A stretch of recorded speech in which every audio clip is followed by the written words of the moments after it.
Sasa kujenga taifa la Kenya. Na hapa niungane na walioimba hapa kwamba wananchi wote wa Kenya sasa mshikane mikono kuijenga Kenya. Mwisho, kama dada, nitumie fursa hii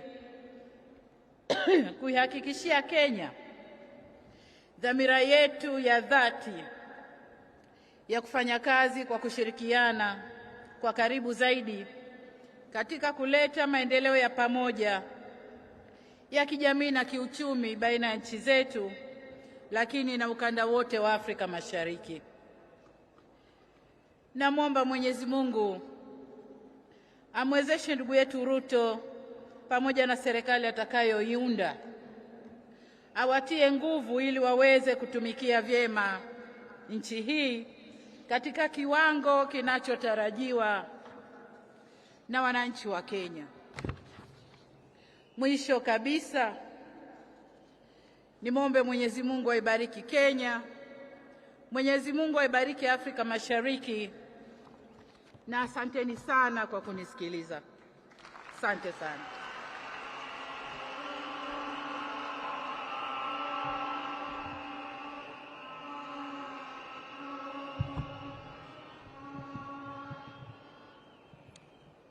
Asanteni sana, and thank you very much for your comments and your words of encouragement.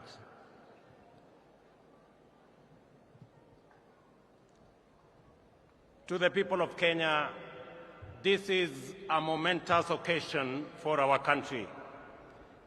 Our politics and our elections have never failed to be emotive, engaging, and dramatic.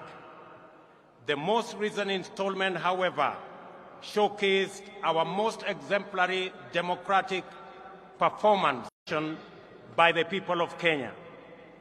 The Independent Electoral and Boundaries Commission stewarded a transparent and credible election whose result faithfully reflects the democratic will of the people of Kenya. Dissatisfied parties exercised their right to petition before the Supreme Court, whose proceedings and determination not only gave comfort to the doubtful, but also restored faith in our electoral and judicial institutions.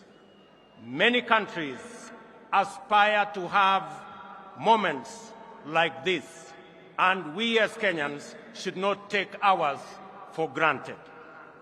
This is the third election under the Constitution of Kenya 2010 and the second peaceful transition.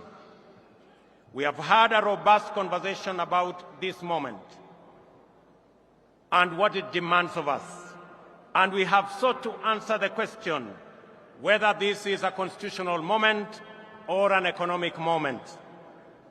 In this process, we have demonstrated the maturity of our democracy, the robustness of our institutions, and the resilience of the Kenyan people. My competitors and I mobilized vigorously to offer the citizens of Kenya the most appealing agenda as well as the best roadmap to achieving it. I remain firm in the conviction that all sides in the last election did their best to present a pathway to actualize the people's aspirations. The just concluded election was a choice between competing ideas towards the Kenya we want. Elections and democracy entail unifying competition, not divisive rivalry.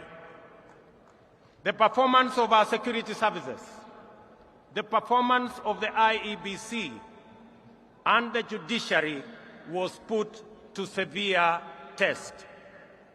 By and large, these institutions lived up to our expectations. We can only aspire to do better in future, and I give my undertaking that my administration shall work to ensure that the bar is raised even higher for the next general elections. A significant dividend of our electoral and democratic process is the tremendous achievement we made in breaking the glass ceiling by enhancing the participation of women in leadership. 7 women were elected as governors, up from 3 in the last election. 29 women were elected as members of the National Assembly, up from 23 in 2017. 7 women deputy governors and 3 women senators were elected as well.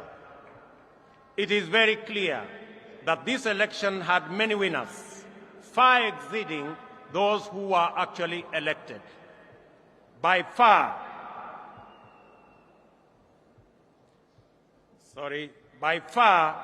the largest winners of this election is the people of Kenya.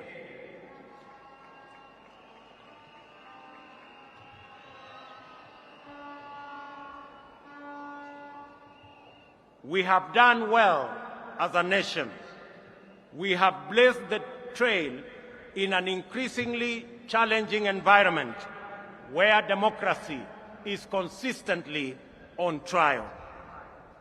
We have come a long way in our nation's journey to freedom, and going by our most recent performance in these elections, we conclude in confidence that we are almost home.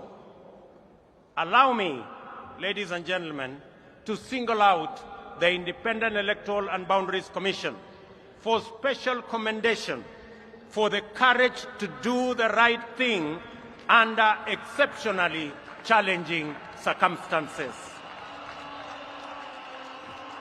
As an institution, they have set a new standard in public service that is uncompromising, professional, and exemplary, while raising the bar of integrity of our public officials and public institutions. It is appropriate to single out for special mention the chair of the IEBC, Wafula Chebukati, for standing firm,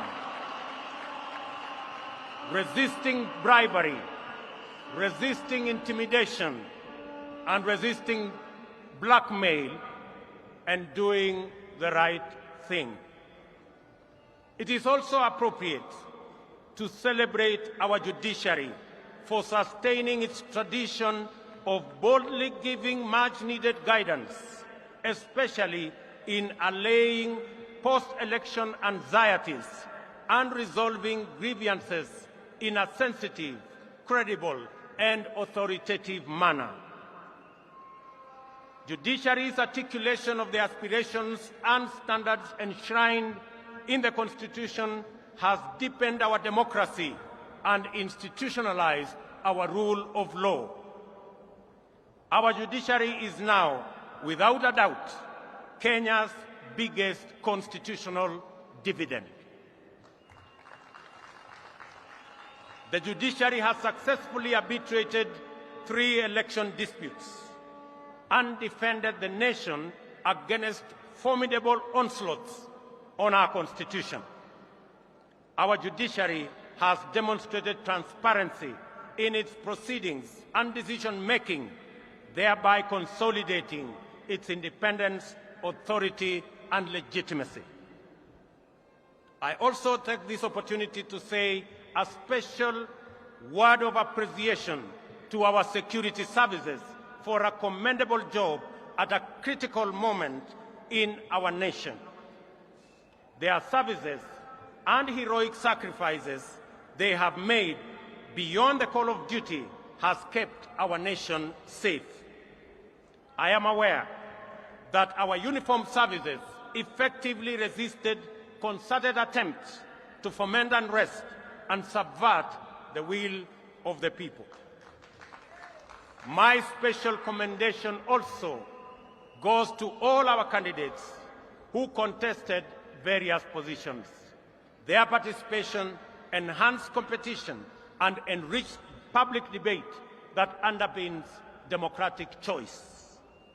Special recognition goes to my worthy competitor and friend, the Honorable Raila Amolo Odinga, and his running mate, the Honorable Martha Wangari Karua, and all the other candidates who mounted a vigorous and determined campaign. I assure them that their supporters will be my constituents. I will work with all Kenyans, irrespective of who they voted for.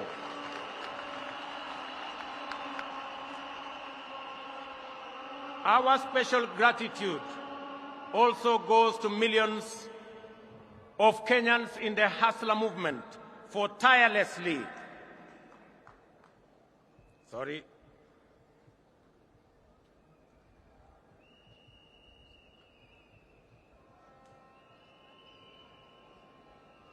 Very good.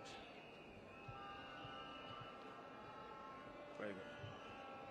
Our special gratitude also goes to millions of Kenyans in the Hustler movement for tirelessly mobilizing for the campaign, mobilizers, and those who contributed whatever they could in whatever form to keep the movement going.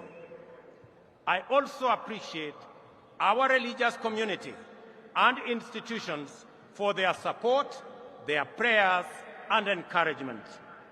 I commend the Church in particular, and in equal measure the Islamic religious leadership, for their considerable support to us and our campaign. We also appreciate them for continuously exploring avenues for interfaith understanding and solidarity, which have gone a long way to enhance tolerance and cohesion in Kenya. Faith-based institutions continue to play a noble and indispensable role in our communities, and I commit that we will enhance our partnership, build on our collaboration, and enhance our support to them. At this juncture, it is important for me to speak directly to the youth, and especially those who participated in one way or another in the election campaigns. I commend you for resisting pressure and enticement to be misused as agents of conflict and disruption during the electioneering period. I also congratulate those who went out to seek various roles within campaigns and election, thus playing their part in keeping Kenya's democracy robust.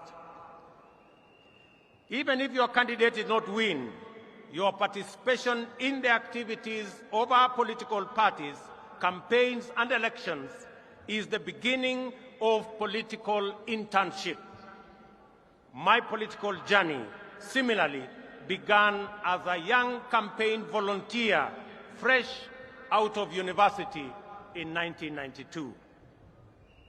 Your experience and lessons learned should form the basis for your leadership journey going into the future.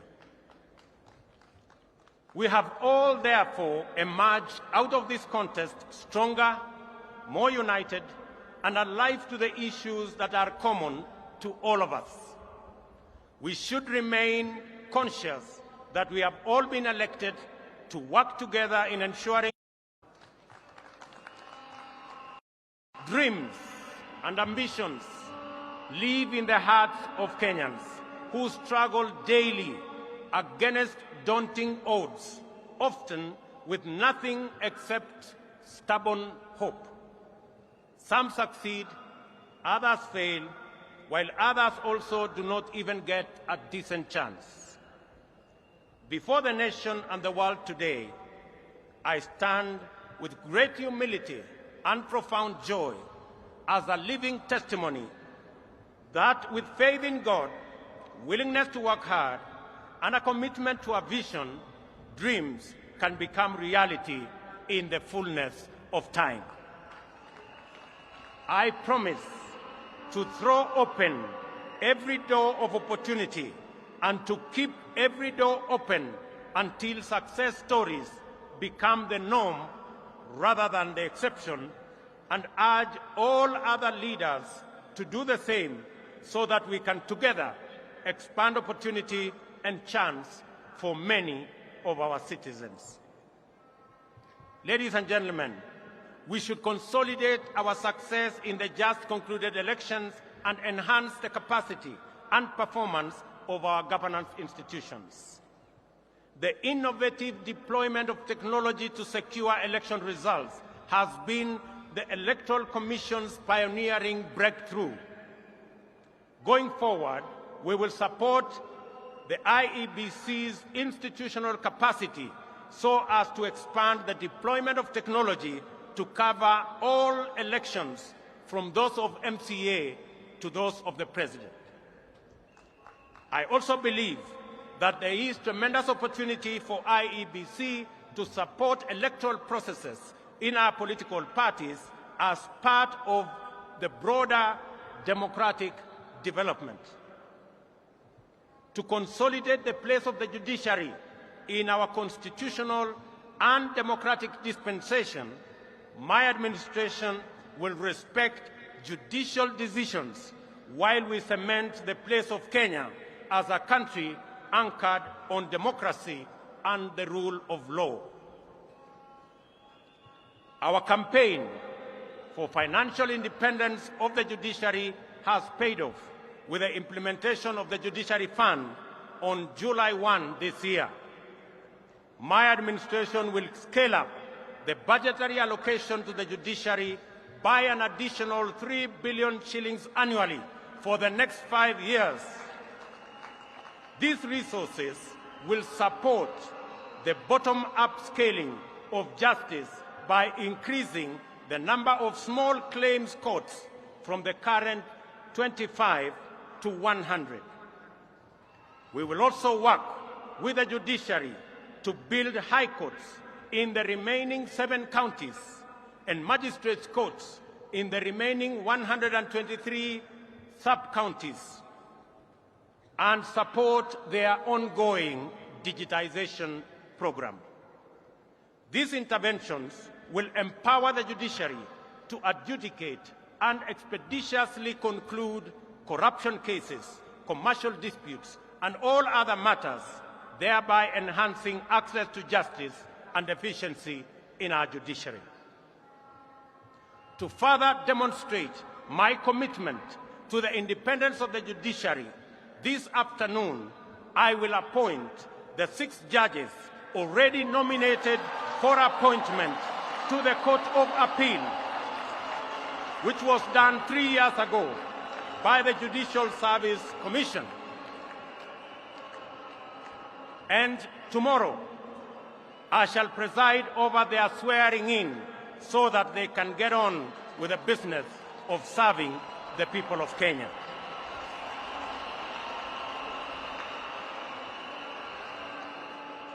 As required by Article 245 of the Constitution, the Inspector General of Police is mandated to exercise independent command over the National Police Service.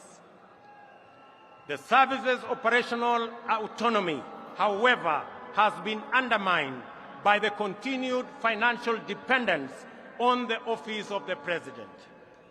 This situation is going to change. As I address you,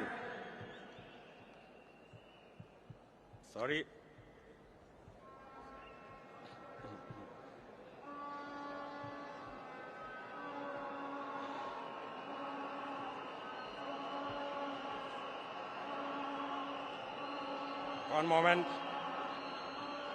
Good. There we are.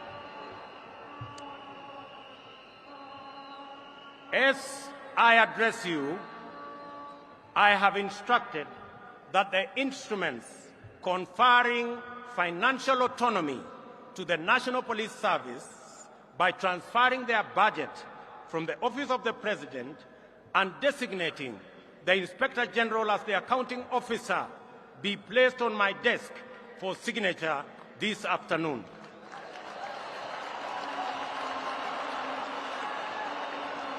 Financial independence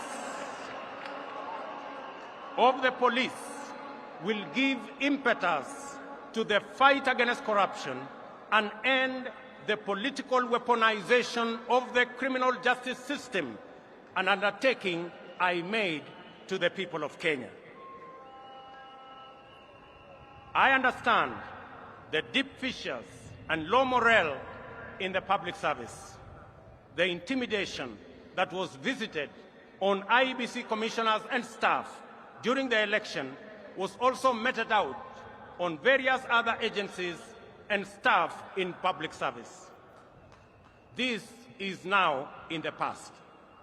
I assure all public officers that my administration will respect their professional service, and no public servant, even chiefs and their assistants, will be required to run political errands for any political of the people of Kenya, and we have been working continuously on the measures to bring down the cost of living. Our people are confronted daily with increasingly unaffordable prices, especially food and transport. In our economic forums across the country, during the campaign, citizens consistently shared their anxiety, their pain, and their fury on this matter. It therefore calls on us for urgent and decisive resolution. The interventions in place have not borne any fruit. On fuel subsidy alone, the taxpayers have spent a whopping 144 billion, 60 billion in the last 4 months alone. If the subsidy continues to the end of the financial year, it will cost taxpayers 280 billion, equivalent to the entire national government development budget. Additionally, there was an attempt to subsidize unga in the run-up to the election, a program that cobbled up 7 billion in 1 month.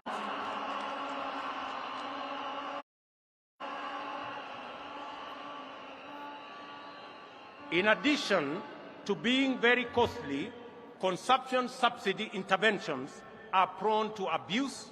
They distort markets and create uncertainty, including artificial shortages of the very products they seek to subsidize. The cost of living challenges are related in our respectful submission to production. Our strategy to bring down the cost of living is predicated on empowering production. Our priority intervention, therefore, is to make fertilizer, good quality seed, and other agricultural inputs affordable and available. For the short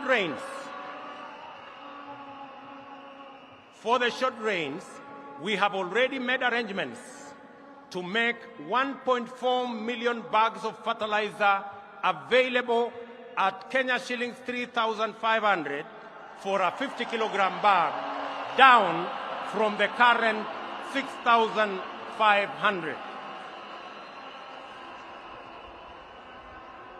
This fertilizer will be available from next week. I appeal to county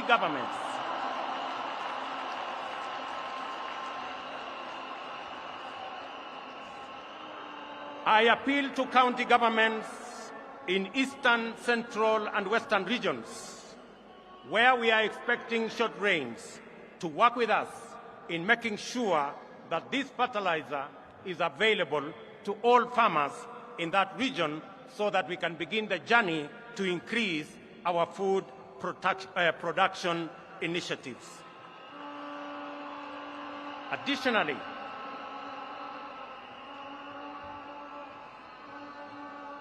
Additionally, to cushion tea farmers, we have made arrangements with KTDA to immediately supply tea farmers and in the long term. We are alive to the challenges of drought that face 7 counties, which are now at alarm, or 13 that are at alert stage, respectively. We are determined to ensure that no county slips into emergency phase, and will coordinate with county governments, which are the first line of our response. And I want to ask my colleagues, governors from Kenya, and especially those regions, to work with us in this endeavor. We are mobilizing resources to reverse this situation. Our goal is not just to provide relief and recovery to restore the situation, but to invest and unblock the huge economic potential of rangelands that constitute 2/3 of our country. 100,000 of them do not find opportunities for productive work. Moreover, our young people in cities and towns face very hostile environments, many times treated as a nuisance and their hassles criminalized. Those who seek to set up formal businesses are faced with a bureaucratic monster that is multiple licenses. Our immediate agenda is to create a favorable business and enterprise environment, decriminalize livelihoods, and support people in the informal sector to organize themselves into stable, viable, and credit-worthy business entities. This is the essence of the bottom-up economic model, which creates a path for traders and entrepreneurs to build linkages, experience safety, and enjoy security as they go about their enterprises. We will work with county governments to create frameworks that provide secure trading places in our cities and in our towns. We have committed specifically in the city of Nairobi to work with the county government of Nairobi to build an additional 20 markets in the city of Nairobi alone, as we work with other counties to achieve their plans. Financial inclusion and access to credit are critical in addressing the fundamental factors of cost of living, job creation, and the people's well-being. We shall take measures to drive down the cost of credit. Our starting point is to shift the Credit Reference Bureau framework from its current practice of arbitrary, punitive, all-or-nothing blacklisting of borrowers, which denies borrowers credit. We will work with credit reference bureaus on a new system of credit score rating that provides borrowers with an opportunity to manage their credit worthiness. This will eliminate the culture of blacklisting. In our engagements, traders also complain about the onerous burden involved in cash transactions exceeding 1 million. Many have reverted to storing money under their mattresses at great risk, which is clearly not the intention of the anti-money laundering regulations. While we remain fully committed to mitigating this risk, we believe that there is scope to make compliance. Sorry, again.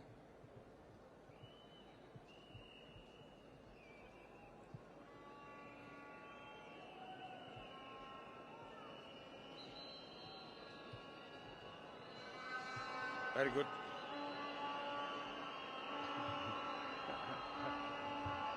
While we remain fully committed to mitigating this risk, we believe there is scope to make compliance less burdensome on genuine business transactions. I have been assured by the central bank that work is ongoing on how to ease this burden without compromising the security of our financial system. Shortly, I will be announcing to the country what we have agreed with the central bank so that Kenyans can go ahead and facilitate their transactions without unnecessary impediments.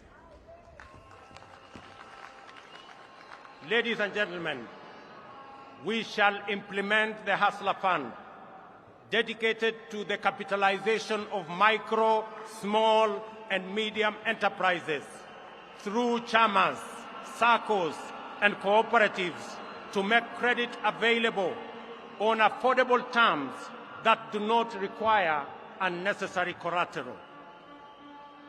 To implement all these interventions, we shall establish a Ministry of Cooperatives and SME Development mandated to ensure that every small business has secure property rights, access to finance, and a supportive regulatory framework. Furthermore, supply standardized products for our housing program. We will leverage on our competitive advantage in the leather and textile industry to roll out our labor-intensive agro-processing industrialization program. This will start in Naivasha Industrial Park and Dongokundu Industrial Park. This afternoon, I will be issuing instructions for clearing of goods and other attendant operational issues to revert to the Port of Mombasa, as I made a commitment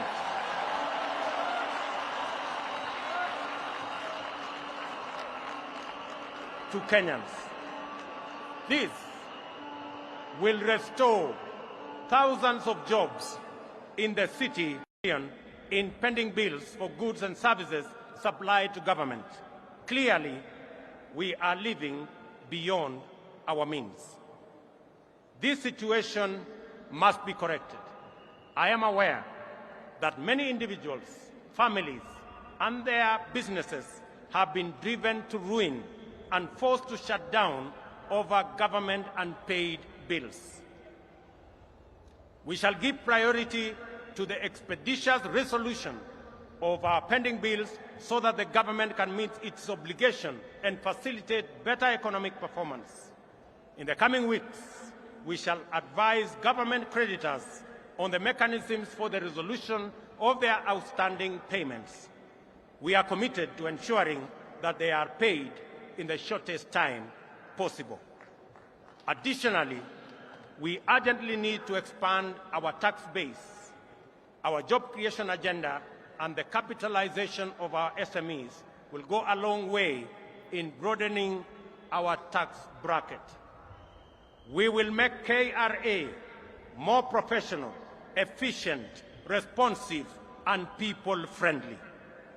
I urge taxpayers to respond by undertaking their patriotic duty and pay their taxes.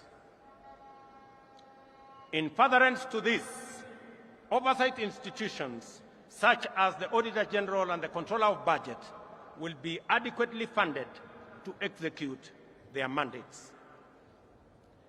On the matter of gender parity, I am committed to the two-thirds gender rule as enshrined in our Constitution.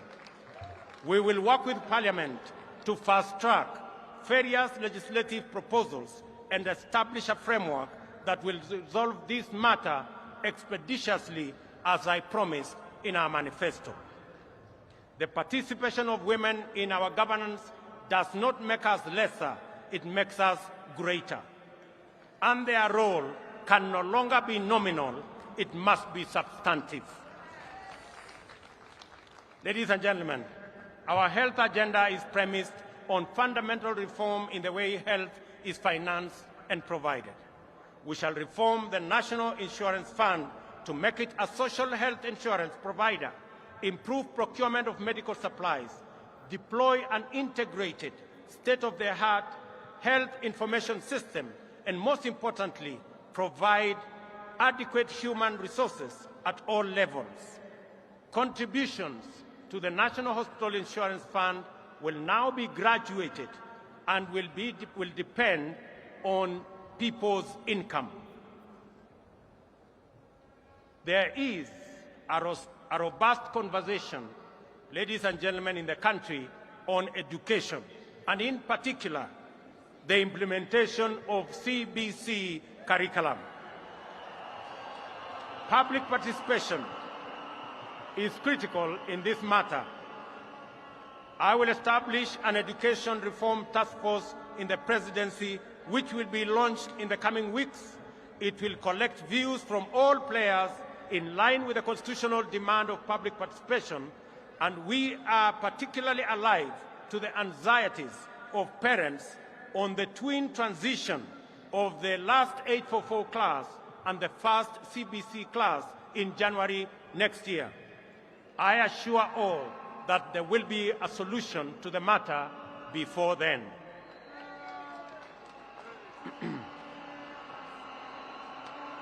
We have elevated our diaspora to the 48th county. The complaint has always been that the diaspora does not receive adequate attention and attention they deserve. The focus has been on remittances, while the fundamental rights as citizens have been neglected. To correct this oversight, I pledge to elevate diaspora to a ministry level, strengthen diaspora services in all embassies, work with Parliament to set up a committee that will exclusively deal with diaspora issues, and set up a mechanism for public participation by Kenyans living in diaspora. Equally, I will work closely with the IEBC to expand and enhance diaspora participation in all our elections. Ladies and gentlemen, devolution and sharing of power and resources is not just a national value, but a principle of governance in our Constitution, but it also is the ground jewel of our constitutional dispensation and the proudest achievement of the citizens of the Republic of Kenya. Part of our country has experienced the positive impact of this invaluable institution, and Kenyans yearn for better performance of all our devolved units. One of the best ways of accelerating national development is through collaboration with county governments. As Deputy President, I witnessed firsthand the tremendous potential of intergovernmental synergy and look forward to scaling up our capacity to harness these bountiful possibilities. Because of this realization, I have no hesitation in accelerating the transfer of outstanding functions to counties together with the attendant resources. To promote budget efficiency and minimize disruptions and delays in devolved service delivery, my administration commits to take necessary measures to secure the timely disbursement of revenues allocated to county governments. The success of devolution depends on sound intergovernmental relations. There is a template which incorporates lessons from successes as well as failures in past engagements, and we stand a stronger chance of making devolution work better. Kenya will continue, ladies and gentlemen, to be a dedicated partner to peace, security, and prosperity of East Africa region. We look forward to deepening our integration. We welcome our newest member, the DRC, whose entry now extends our region from the Indian Ocean to the Atlantic. Kenya is fully committed to the implementation of the East African Community Treaty and its protocols of free movement of people, goods, and services.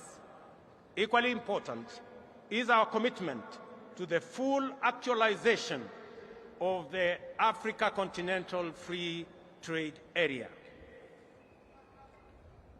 Ladies and gentlemen, Kenya will continue playing its role in international diplomacy at the bilateral and multilateral levels, appreciating that we are host to major international agencies, including the United Nations.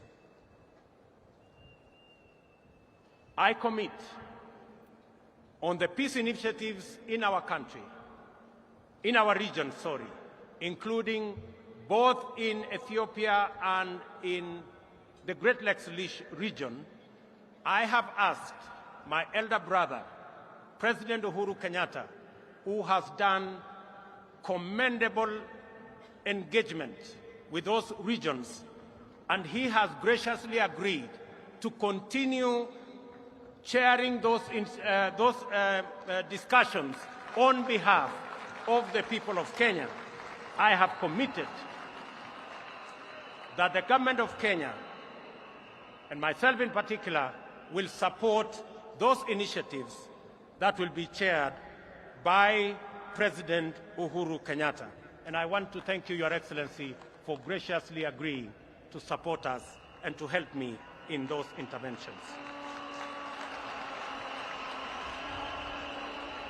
Among the central concerns of my government, global heating levels below the 1.5 Celsius, help those in need and end addiction to fossil fuels. Africa has the opportunity to lead the world. We have immense potential for renewable energy. Reducing costs of renewable energy technologies make this the most viable energy source. Kenya is on transition to clean energy that will support jobs, local economies, and sustainable industrialization. In Kenya, we will lead this endeavor by reaffirming our commitment to transition to 100% clean energy by 2030. We call on all our brothers and sisters in our continent to join us in this journey.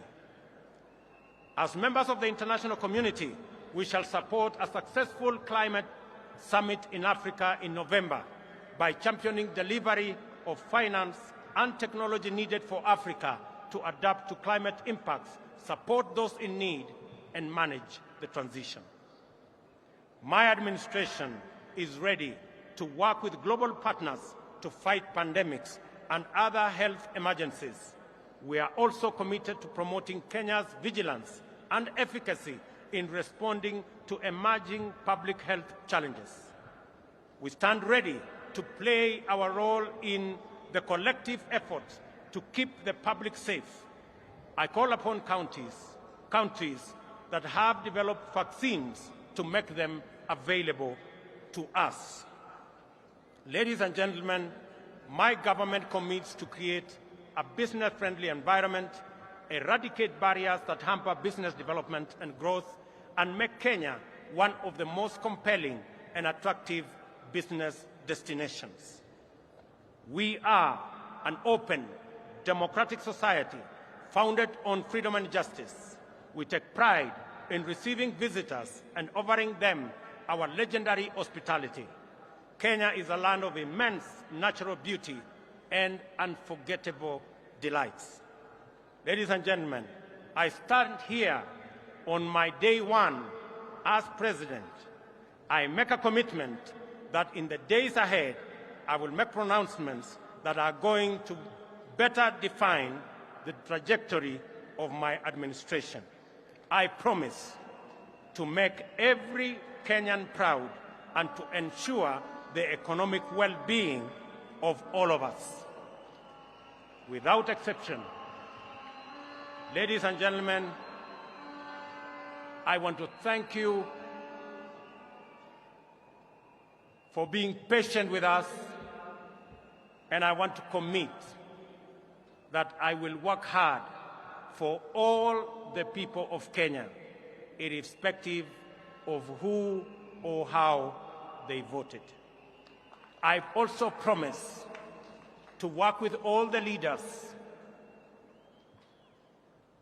young and old, present, retired, and coming, so that we can build one nation and harness every talent, every effort, all energies in driving our republic forward.